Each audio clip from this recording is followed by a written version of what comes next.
ऐसा है कि तुम्हारा इलेक्ट्रॉन का जो फ्लो होता है और जो करंट का फ्लो होता है वो दोनों अपोजिट डायरेक्शन में होता है बच्चा, ठीक है। अब क्या है इसका रीजन है हिस्ट्री, ठीक है। अब हिस्ट्री में तुम्हारा हिस्ट्री में जाते हैं 17वीं शताब्दी यानी लगभग 1700 ईस्वी के आसपास, ठीक है। इस समय बेंजामिन फ्रैंकलिन नाम के साइंटिस्ट थे, ठीक है। अब बेंजामिन फ्रैंकलिन क्या थे कि तुम्हारा उस समय देख रहे थे तुम्हारा क्या कि जब करंट तुम्हारा वायर से गुजर रहा था, मतलब स्पार्क देखे थे उस समय, और तुम्हारा मैग्नेटिक फील्ड का कुछ इफेक्ट देख रहे थे बच्चा। जब तुम्हारा वायर में मतलब पोटेंशियल अप्लाई किए होंगे तो देखे होंगे तुम्हारा बच्चा, तो स्पार्क देखे थे और तुम्हारा मैग्नेटिक फील्ड का कुछ इफेक्ट देखे थे बच्चा। तो उनको लगा कि कुछ ना कुछ तो अंदर चल रहा है वायर में, बात समझ में आ रहा है ना? क्या चल रहा है उनको उस समय मालूम नहीं था, ठीक है। तो क्या कह रहे हैं मतलब एज एजम्पशन मतलब उस समय माने आपने दिमाग से बोल दिए कि क्या है कि जो इसमें बह रहा है उसको इलेक्ट्रिक करंट बोल रहे हैं, लेकिन वो पॉजिटिव चार्ज का फ्लो है बच्चा, ठीक है। उस समय माने वो कि पॉजिटिव चार्ज का फ्लो है, बेंजामिन फ्रैंकलिन, ठीक। बाद में 1897 में तुम्हारा डिस्कवरी होता है इलेक्ट्रॉन का, जे थॉमसन, ठीक है। तो इलेक्ट्रॉन का डिस्कवरी बाद में हुआ, लेकिन बाद में ये पता चला तुम्हारा तब तक तुम्हारा 1700 शताब्दी से तुम्हारा 1897 तक तुम्हारा क्या हो गया था कि टेक्स्ट बुक में तुम्हारा आ चुका था कि इलेक्ट्रिक करंट जो है वो पॉजिटिव चार्ज का फ्लो है बच्चा, बात समझ में आ रहा है ना? तो सब जगह इसका यूज हो रहा था 17वीं शताब्दी से लेके 1900 तक, बात समझ में आ रहा है? उसके बाद हमारा इलेक्ट्रॉन का डिस्कवरी होता है, तो बाद में पता चलता है कि इलेक्ट्रॉन एक्चुअली मूव करता है ना कि पॉजिटिव चार्ज मूव करता है,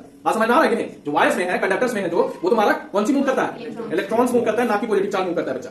अब देखो गलती यहां पर प्रॉब्लम क्या हो गया, अगर मान लो पॉजिटिव चार्ज वाला हटा देते ये चीज, सब जगह से हटाना पड़ता, फिर कंफ्यूजन क्रिएट होता है बच्चा, होता कि नहीं होता? कंफ्यूजन क्रिएट होता ना। तो इसके लिए क्या कहा गया कि चलो पॉजिटिव चार्ज को रहने देते हैं, पॉजिटिव चार्ज का ही मूवमेंट होगा और उसको हम लोग क्या बोलेंगे? कन्वेंशनल करंट बोलेंगे, ठीक है। क्या बोलेंगे? Conventional current. जो इलेक्ट्रिक करंट है तुम्हारा वो पॉजिटिव चार्ज का डायरेक्शन में तुम्हारा मूवमेंट होता है उसका बच्चा, ठीक है। और उसको बोलेंगे हम लोग कन्वेंशनल करंट, और जो इलेक्ट्रॉन मूव करेगा उसको हम लोग बोलेंगे इलेक्ट्रॉनिक करंट, ठीक है। बात समझ में आ रहा है कि नहीं? गुजरी से बात समझ में आ रहा है। इसीलिए तुम्हारा क्या होता है, ये कन्वेंशन है। कन्वेंशन यानी मान लो तुम्हारा पॉजिटिव चार्ज से तुम्हारा नेगेटिव चार्ज की तरफ तुम्हारा करंट मूव करेगा और तुम्हारा इलेक्ट्रॉन जो है वो नेगेटिव से पॉजिटिव की तरफ मूव करेगा बच्चा, बात समझ में आ रहा है? इसीलिए दोनों का डायरेक्शन तुम्हारा क्या है? अपोजिट है बच्चा, बात समझ में आ रहा है कि नहीं आ रहा? गुजरी से इतना बात बुझा रहा है कि नहीं बुझा? बोलो कोई दिक्कत है यहां तक? तो पॉजिटिव से तुम्हारा कौन सी मूव करेगा? करंट मूव करेगा। और तुम्हारा यहां ध्यान देना कि सर्किट में कभी भी इलेक्ट्रॉन का मूवमेंट को नहीं दिखाया जाता, दिखाया क्या जाता है? करंट का मूवमेंट। अगर दोनों दिखाने लगेगा तो कंफ्यूजन हो जाएगा कि नहीं होगा? तो एक ही चीज दिखाया जाता है, ये करंट का हम लोग दिखाते हैं हायर पोटेंशियल से लोअर पोटेंशियल की तरफ, बात समझ में आ रहा है कि नहीं आ रहा? तो ये रीजन तुम्हारा था, हिस्ट्री रीजन है तुम्हारा ये करंट का डायरेक्शन।